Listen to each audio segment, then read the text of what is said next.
It is beyond my ability to start off today's subject with a thought that is cogent, that does not seem to be out of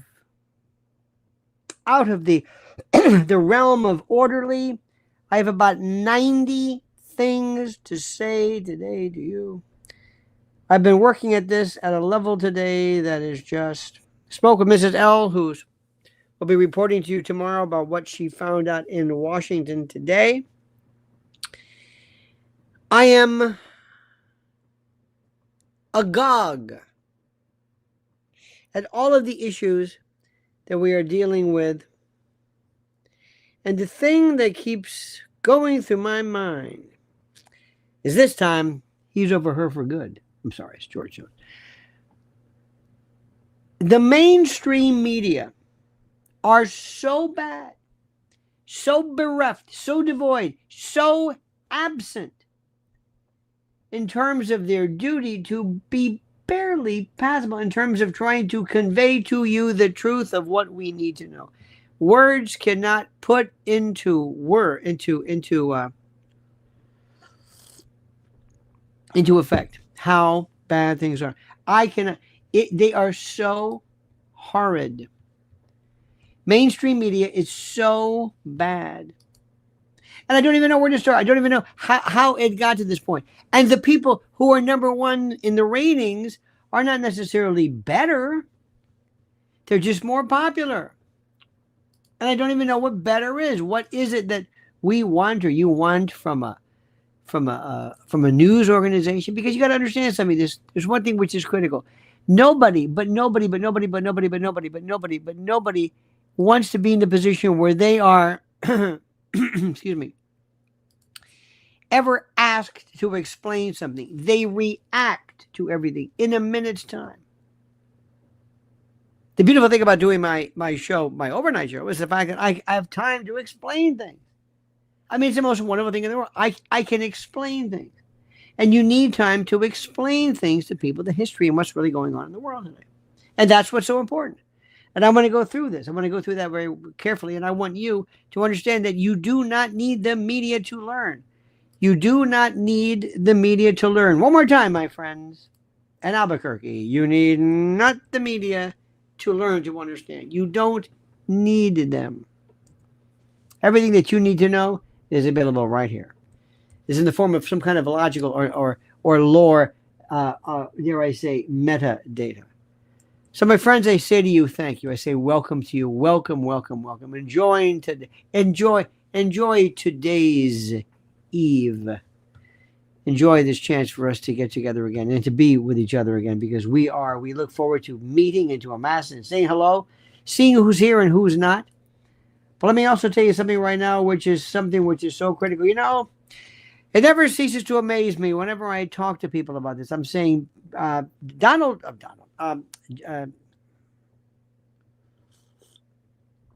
Alex Jones recently spoke about something very, very critical. He said he believes there will be contrived, forced, organized, and, dare I say, pushed racial problem, strife, riots, and the like. And he said it might be for no other reasons than the obvious, to get people going, to cause calamity, destabilization, instability, whatever you want to call it. And he's so incredibly right, so incredibly right. Now, what we need to know also, and you need to know, is a couple of things which are important. Everything that we thought was impossible years ago, everything that we said, like, well, is possible now. If I said to you civil war, if I mentioned false flags, strikes, supply chain collapses, domestic terrorism, lockdowns, freakouts, blackouts, EMP, riots, just, shall I go on? It's not tomorrow's nightmare. It's today's reality. And the systems and the organizations that we trusted and that we thought were always going to be there are crumbling by design all the time. And 1 week without food, and you will learn fast. You will learn fast. Cash, cards, Bitcoin, even gold itself won't feed your family. Survival isn't theory. It's not something you think. This is brutal. It's primal. It's primordial. It's instinctual. is atavistic. Food, water, energy, and ammo. That's it. And that's why My Patriot Supply's 3-month food kit matters. Over 2,000 calories a day. 22 meal varieties. Look, go and look. Shelf life up to 25 years. And right now you get 4 weeks free. A $247 bonus. The world has changed incredibly. Hunger is the oldest form of control. Don't wait for disaster to prove it. Preparation isn't paranoia. It's survival. Click the link in the description here, preparewithlionel.com. Say it with me, preparewithlionel.com. Check it out for yourself, preparewithlionel.com. Only use that link, preparewithlionel.com. Secure your food, protect your family, and secure your future. Now, while there's time, preparewithlionel.com. You know, we were talking so much about Jimmy Kimmel. Jimmy Kimmel. Oh my God, Jimmy Kimmel. The president. Oh, what a new. The president is. And what he's doing, by the way, is just boorish. He's basically He is so ballsy. He can't mean half of what he's saying. He can't mean half. Gene Crane, ladies and gentlemen, says, hold it. Gene says, I know this is off topic, but do you know if Tyler Robinson had a job? Just wondering who was paying his bills. Thank you. Don't know. I think he was trying to do something in the electric field or something. I don't know. That story, by the way, Gene, stinks. Gene, could you tell me right now? And by the way, don't ever say they're off topic. There's no such thing as off topic. What's the number one piece of evidence linking him to his guilt? Go ahead. What's the number one piece of evidence linking him to guilt? When he pleads guilty, remember, corpus delicti. Corpus delicti. Corpus delicti. In order, and that's not what is the body of the crime. In order for you to introduce a confession, there has to be, in essence, a body of a crime. Now, that requirement has certainly been met. It's been met. There's no doubt about that whatsoever.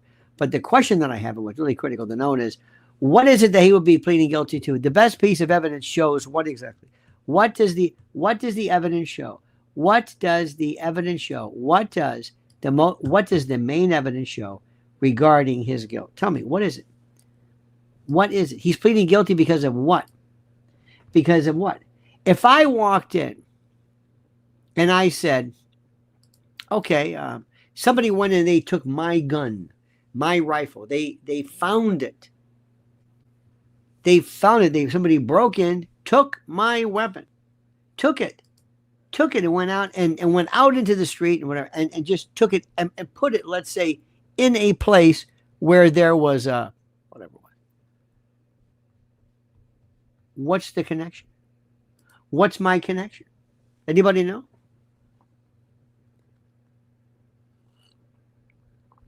What are they telling you, is it? What are they telling you?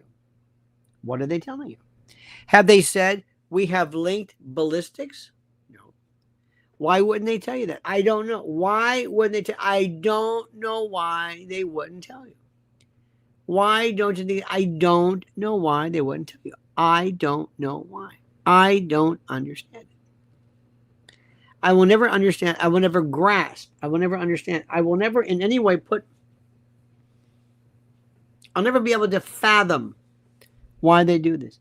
Kelly McKinnon, ladies and gentlemen. Kelly, you are a delight. You are a doll. Thank you. Thank you for your love. I appreciate that immensely.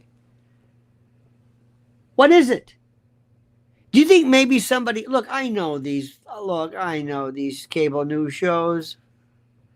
Is it un-American to say, where's the evidence of this? Don't ask that. Charlie Kirk was a good guy. I know. Where is the evidence of this? Where is it? I'm still trying to figure out why Kash Patel said Valhalla. And by the way, there's some kind of a connection between the computer that was found on his desk and it was open to some lab, some island. There's always somebody making a connection. Have you seen the rules of 33, the Masonic 33? KKK, 11, 11, 11. 11 times 3 is 33. 30, I mean, there's all this 33 stuff. 33. There were 33. It was 33 days before Charlie's birthday and all this stuff. Where is the evidence? Where is the evidence? Where? Where is it? Anthony McKen wants to free Tyler Robinson. Why is that, Anthony? Tell us. Love to have you explain this to us. Do you think they have the wrong person? What in particular? And did you see that? Who is it? Did he miss Gene Crane super chat? I did not. It's the first one I read. You just read it. What's the matter with you? What's the matter with you? I just read it. Liz, what's the matter with you? I read it first. They said, is he out of work? I said, anybody know? I said, what's the matter? You okay there, Lizzie? Lizzie, what are you doing? Are you hitting the sauce? Are you hitting the cookie sherry this early? What are you doing? So who wants him? Rick, stop it. Rick, don't say the obvious. Please. Please. Don't stand up like in a cartoon and say, this isn't real. This isn't real. The Roadrunner didn't really jump. Please, we know this. I want to know if somebody honest to God seriously understands what is going on. Does anybody really want to free? Anybody here want to free Luigi Mangione? Anybody want to do that? Please. Anybody? Okay. What are they going after Liz? What does this mean? Veteran heart. Dang. Going after Liz now? Who is Liz? What does this mean? I should always stop. I tell myself, don't read these comments. Don't read the comments. Why? It kills the show. It throws off anybody listening who is, let's say, driving in a car and they're saying, who is he talking to? Who is he talking to? Who are these people? And I do it. I do it because I feel like, well, that's the beautiful part. I don't know. And then I see this stuff and say, what does this mean? So I've got to stop doing it. My question to you was simply this, my friend. There's no evidence that we have heard that connects Tyler with the rifle other than the fact, I mean, he owns it. It's his rifle. He claims it. But as far as being the murder weapon, anybody? Have you seen any of the alternative theories as to shooters? That's very interesting. Did you ever hear anybody say that the particular way that they were talking and the language that this fellow used was not in any way similar to that of a person of his age? I think he used the word vehicle or something. I mean, it's almost like they want you to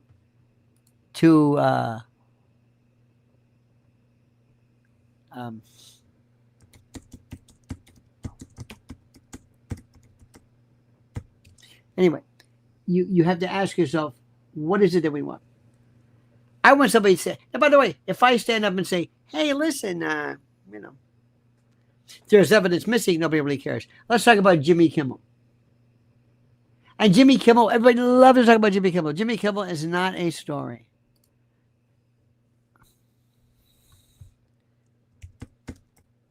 Jimmy Kimmel, we love to hate.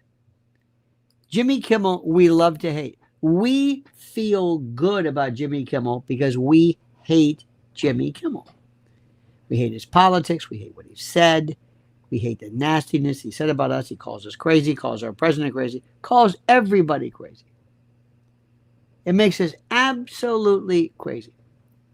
And the thing is that these are folks, these are things that people really don't want to talk about because of the fact that he's just so miserable. And the fact that he was seen driving around upset, driving around in his car, driving around looking mean, looking miffed, looking upset, looking upset, looking angry. And we like to see it because we like to see our enemies suffer. We like to see them. Who would you love to see if we could say, okay, I'll tell you what, I'll make a deal with you. I'm going to give Jimmy back his job, but I will find somebody even more appropriate. Whose job would you love to see completely? Who would you love to see gone? Who? Who? Who? Who? Over and above Jimmy Kimmel. Who is the number one person that I could push a button and you would never see again? Who is it? Who? Who? Who? Who? Who is it? The View? Okay, we're getting close. The entire View? No, Joy Behar. Joy Behar. Joy Behar. You're right, The View now, because you got these other ones who are terrible. That's it. Next, do not say that somebody is not funny. Do not say that somebody is not funny. They're not funny to you. I would never go and say somebody is not funny. Somebody's not interesting. Somebody is not talented. Somebody can't sing. Somebody can't. Those songs, you can't do that. You can't do that. You cannot do that. I don't understand comedy. Comedy is what you like. Comedy is like the people that you marry. Comedy is the people you fall in love with. Comedy is this, it's personal to you. You can't say who was funny and who was not. Jimmy Kimmel at one time was hooked up with that Sarah Silverman, who has a Freudian anal and scatological fetish. Oh, she really, really, really, if you listen to her, she is so something. I mean, it's very dark. It's almost, it's a bit much. So I don't know who's funny. Some things I don't understand. I know people like, for example, I know that Joe Rogan loves to think of himself and loves to hear and talk about comics and how comics are the greatest group of people who I was so burned out. I never met comics in the world. Let me tell you what happened. Years ago, I had an opportunity to work with a bunch of comics. It was a kind of a comedy thing. To make a long story short, and they were a part of a group of folks who were a part of this angry, mean. I don't know what it is, but everything that I grew up with, I didn't hear it. Okay, fine. Maybe I don't know what's going on. Maybe I'm stupid. Maybe I'm just dumb. Maybe I'm just dumb. Maybe I'm just dumb. I don't know these things. Maybe that's it. Maybe I just don't know what funny is. So I found none of them were funny. In fact, the people that I work with, had you met them in a I don't know, party, you say, guess what you do? The last thing you would ever think would be funny, comedy. Well, cut to the chase. Years later, I reconnected with one of these folks after the fact. Considered one of the brightest, but had an anger and had a deep-seated. Anyway, today, this person is so angry with the world that he tried to get some new comedy gigs, and everywhere he ran into, he was met with the single lesbian cat lady angry man hater. And I'm paraphrasing.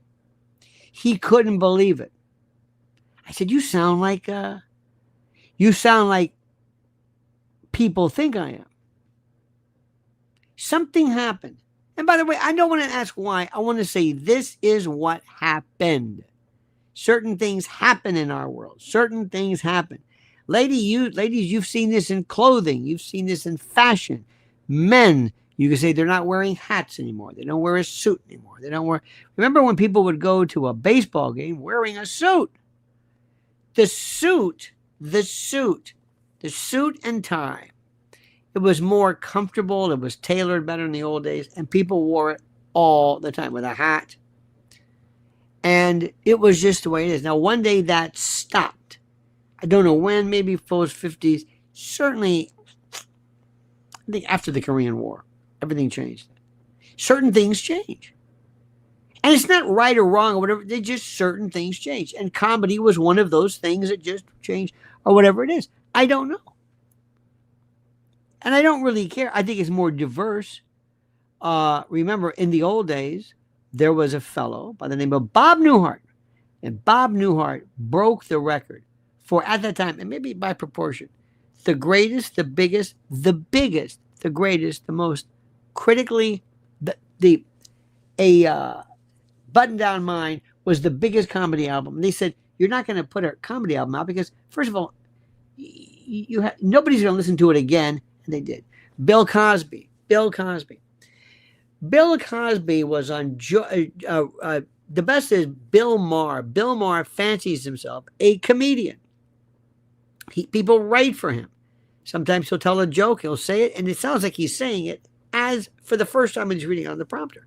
So they were talking about Bill Cosby. And I forget who it was exactly, but Bill Cosby, he was talking to somebody, some star. And I saw this on one of these short rotations. Bill Maher is but I don't know what he is. His personal life, you don't want to hear about it. I can't say it on YouTube. But what I hear, and everybody knows, ooh. Anyway, Bill Cosby was a genius. Bill Cosby was an absolute genius. Bill Cosby, nobody. He told stories. He was a natural comedian. Natural. He was a storyteller. And storytelling is so difficult. You know who's a great storyteller? Dave Chappelle. Louis C.K. is a great storyteller. Let me ask you this question. Why do you not think there are not more female comics? Class, what do you think? Why do you think? Why do you think? Why do you think? Why do you think today there are more male comics, which is what Kimmel was? Why do you think that is? Lavelle Crawford, I think I've seen him. Very funny. He is so, that's the black gentleman, right? Very heavy set. He would be arrested if a black man, he made a joke about Trump, which I can't even replay. Yep. Bill Cosby, why is there air? To Russell, my brother whom I slept with. Roseanne is my favorite. Talked to Roseanne's son today. I'm gonna book Roseanne for my doing the radio show, but Roseanne, we're gonna do it yesterday, but she's we have to redo this. Mrs. L and I drove to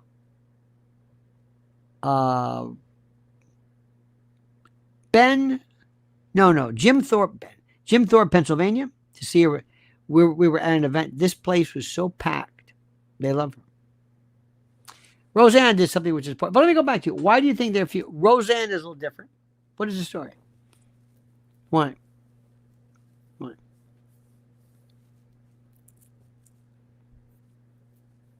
I'm serious. Answer this question. Why do you think there are not more women comics? Why? Rita Rudner was funny. Okay. Joan Rivers. We can mention some fun coming. Yeah. Okay, fine. Okay, Toady Fields. Moms Mabley. Okay, fine. That's great. We're not asking. The question is not, can you think of anybody that you liked in the 80s? No. The question is, why are there not more? And are men funnier than women? Is this something? Yes or no? Answer that question. Focus on that question.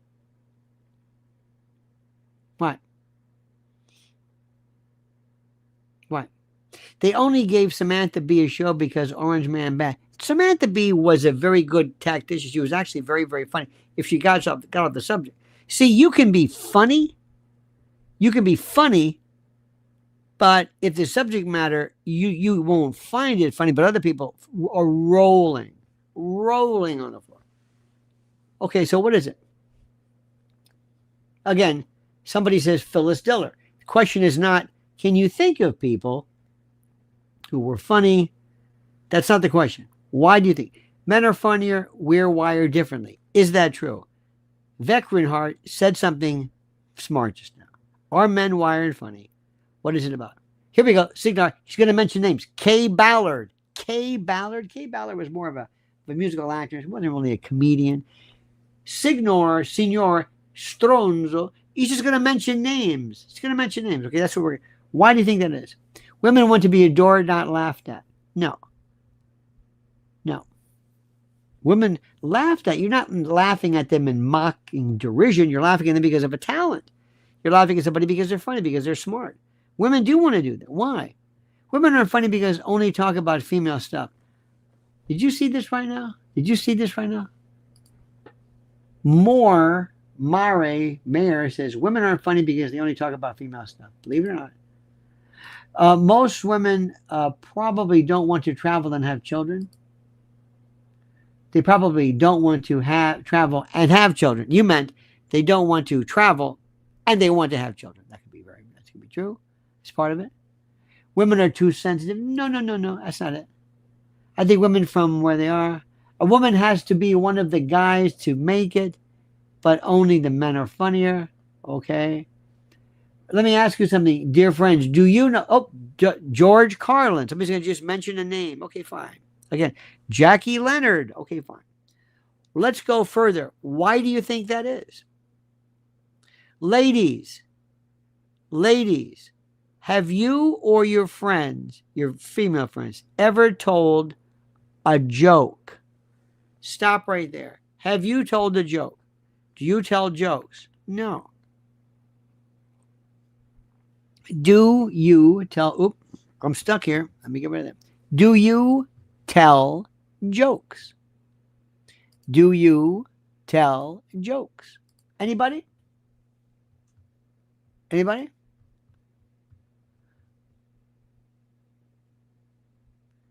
Okay, somebody says he loves women. That's great. Glad to clear that up. Do women tell jokes to each other? Do women laugh? I'm serious. I'm not trying to be corny. Not laughing at somebody, but laughing about a joke. Two guys walk into a bar. There's a parrot on his arm. Anybody? Do women do it? Do women tell jokes? No, they do not. This is the toughest group in the world. This is group. Maybe, by the way, if this was this group, and by the way, if you're listening elsewhere, I'm responding to our live crowd here. Do they do it? No. Women do not tell jokes. The idea of being funny, standing up, it is a masculine, a very aggressive thing. That's why a lot of the women comics, a lot of them, not all, a lot of them, are lesbian. We used to call them lesbian. And I knew a person. I used to do this stand-up routine and found it kind of interesting,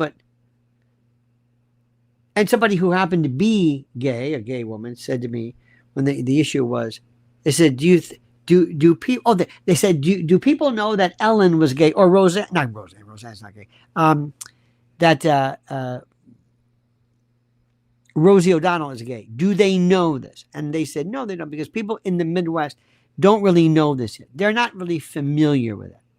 Okay, why do they don't know? But the people who tend to be comics, to stand up, it's a very aggressive thing. There's a lot about Roseanne that's tough. She's aggressive. To stand, I would say, to be an actor, an actress, but in particular, to sit there and make people laugh. It's kind of look at me and pay attention. You have to command it. It's a very aggressive thing. It's almost violent in some respects. You see what I'm saying? Women are not funny. They may laugh at things. They may have a sense of humor, but for the most part, you don't see as many as men do. And there's also something too. I hate when you go to a comedy club, and everybody who does comedy has to have this picture like this. They have to be like, they have to make this overacting, reactive And by the way, there's some great stuff from people you never heard of, but it's very, very good. Somebody mentioned something the other day. When I see a woman comic, and I saw that, I used to first thing I don't want to see a couple of things. So I don't want to hear a woman who comes out and talk about, my period, these kids, my husband. Oh no, I don't want to hear about jokes. Or I loved Robert Klein, loved him, and then he got very angry, and then he got into this thing where he was very not only left but militant left, or annoyingly left, and that eliminates half of the argument or half of the audience. But then he also started talking about being old. I'm so old. Look at this. I'm losing his hair. He got a colonoscopy, and I'm old, and I can't cross the street anymore, and I'm old. The age thing really affected him, and I wasn't connecting to it anymore. I don't want to hear about old jokes. Now, have you seen this old man? He's a stand-up. He looks like in his 80s. He's got to sit down. Absolutely, one of the funniest people ever. And he does jokes about being old, but for some reason it works. I don't know his name. You might have seen him. There was a fellow named. There were so many good ones I really like. Cut up chatter, says Lionel. Remember, I'm mad as hell and I'm not going to take any more from Network? Yes, that was Howard Beale. It was a great Finch. Wasn't it Finch, the actor, who died before he won the Oscar for that? It was the most important, most critical. By the way, he's one of the three people that are my heroes. The people that mean the most to me is him, of course. What is his name? Is it Finch? What was his name? Howard Beale, actor, Network. And his name is.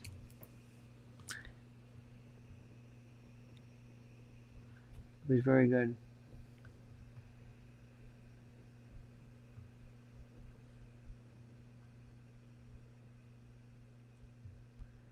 Network was so good. There was a Patty Chayefsky. If you read Patty Chayefsky, you will understand how it all works. Patty Chayefsky is the greatest, one of the greatest writers ever. Patty Chayefsky was absolutely Peter Finch, I believe his name is. The piece he wrote for Ned Beatty when he says, "You have tampered with the forces of evil, Mr. Beale, and I won't have it." He uses the word, one of my favorite words, immane, for large, very rare. Most people, he was brilliant. Did you read his work? Did you see The Hospital? Oh my God. George C. Scott, absolutely the greatest, and you had to remember the lines exactly. Ned Beatty was so good, he memorized an entire piece on a flight. Incredible. I mean, it was incredible. You have petrodollars. Oh my God. Peter Finch. But let's go back. The notion of standing up and being funny. I'm not asking you the idea of, but Joe Rogan, whom I respect, I've seen his stand up, whatever, and other people may like it. I don't know. It's one of those things where I've never laughed. Robert Klein, I thought, was the only person who ever made me laugh. I mean, really, I saw him in concert, open for him, child of the 50s. He was brilliant. Okay, fine. That's it. It's done. I'm not going to argue about why. He was so well trained. He was an actor. He went to Yale Drama School and he was on Broadway. And it's a performance. When you see Pete Davidson, a lot of these jokes are written, so you go on and deliver them. And I don't want to bemoan the point. But what I'm trying to tell you is very simply this. There's something that happens, something that changes, something that these people have to reckon with. And that's the idea that people do not necessarily like things that are Uh, by the way, Melissa McCarthy and Kristen Wiig, they're actresses, not comedians. Remember the difference. Remember the difference. Roseanne was both. She's an great actress, but Kirsten, whatever Wiig, is an actress. She might be a good writer, but she's an actress. She's a character a performer. She's sketch comic, that kind of thing. But to stand up there and do this, you ever wonder why? Kind of thing. Uh, Joy Behar was a comedian, and I think, by the way, that anger and that hostility. See, I've always thought that I'm very, very strong in my political beliefs, but I don't think it overwhelms me. I was listening today and I was making the argument that I think that Kamala Harris was correct when she said she would have picked Pete Booty Giggity Giggity. And I think she's 100% correct over Tampon Timmy. 100%. They're both bad, but Timmy was the worst. She had happened to her what John McCain happened when they gave her Sarah Palin. So anyway, you're seeing something right now goes to show you this anger. These are very angry people. And it permeates their music, it permeates their everything, their relationships, their business, their parenting, their outlook on life. They're angry. Trump was the potentiator who opened this anger up in layers nobody ever thought before. I mean, seriously, it did something I never thought even possible. Cut Up says Ellen is a complete fraud. Yes, for many, many reasons. She's a complete fraud. A lot of people are fraud. The biggest fraud, maybe of them all, and she's not a comedian, is Madonna. Madonna is really, I mean, evil. Just really from another planet. Say what you want about Whoopi Goldberg. Whoopi Goldberg is very talented. Sister Act and her stand-up comedy. One woman, she's really talented. She can do a lot of different things. Very, very good. Excellent. The whole thing is also, which I find, impersonators. Impressionists. I don't find for the most part. There was a guy right now who can do Randy Macho Man Savage better. I forget his name. But he can do this imitation better than anyone else. There's a fellow named Sasso, big comedian. He was on Mad TV. He is such a Trump hater that I can't get past that. Johnny Carson said he never would let anybody know what his particular politics was or were. He never did that because he realized, why are you going to lose half of your audience? So anyway, so that's where we are right now, my friends. That's where we are. And it's one of the things too, and again, it's not to find out who's funny, who's not funny. We can argue this all day long. There was a time in this country when we found Milton Berle to be one of the funniest people, and I do not understand it. No, the guy who does the great Tony Soprano, no, not Will Sasso. There's a guy named Max. He might be dead. His name is Max. You can see him online. Does the best Tony Soprano ever. I mean, getting little nuances. Remember how nobody could get past the Trump imitation for a while? Alec Baldwin, who does Tony Bennett and does, great. He does Al Pacino. Alec Baldwin's very talented, very funny, but consumed by anger. How about that nutty wife of his who's going to lose Dancing with the Stars? Hilaria. Who ain't Hilaria? Anyway, he was doing this imitation of Trump. And then this young guy on SNL, something Austin, it's a 3-name deal, kind of skinny, did the best, and everybody copied him. He had to find out what Trump did, and people ended up copying him. Well, I can't do Trump. He does the breathing and he was great. There's a young man now, Friedman or something, who's really a good actor. Very, very good. Very, very funny. Has great stuff. But the first guy to do Trump, I believe, was on SNL skinny guy. He looks like Will Lee, the bass player, I think. Anyways, and then everybody from then on, it's like when somebody said anti-poster for Boris Karloff. Whenever people wanted to imitate Nixon, they imitated David Fry. David Fry was my fellow American. He did that, and people remember him. Okay, so Trump now is everybody does this, So anyway, my friends, I thank you. I thank you. I thank you. I thank you. I thank you. I thank you. I thank you. I thank you. I thank you. I thank you. I thank you for listening. I thank you for being a part of this. And thank you for today was just a very, very big day. I got to kind of get ready to go gear up from 1 to 4 overnights, my friend. I want to thank our good friend, Cut Up Cheddar. Thank you. Kelly McKinnon, thank you so much for your incredible kindness. And Gene Crane, thank you for your questions. Thank you. Thank you. Thank you. Thank you. And I believe our friend maybe not. Wasn't Mr. Ryan there? I do not know. In any event, dear friends, thank you. Thank you, thank you, thank you. Have a wonderful, wonderful, great, great day. Make sure you listen tonight from overnight from 1 to 5. It's the other side of midnight on 77 WABC 770. It's going to be fantastic. And also make sure you follow Mrs. L. She'll give you a full report of what DC was. And until tomorrow, my friends, I always say thank you so much for listening. Thank you so much for watching. Thank you so much for being a part of this. You are so great, so terrific, so wonderful. Sometimes you just are the most crazy. But I love you. Don't ever change. You're never boring. All right, dear friends. See you tomorrow. Have a great time. Don't forget, until then, remember, the monkey's dead. The show's over. Sue ya. Ta-ta.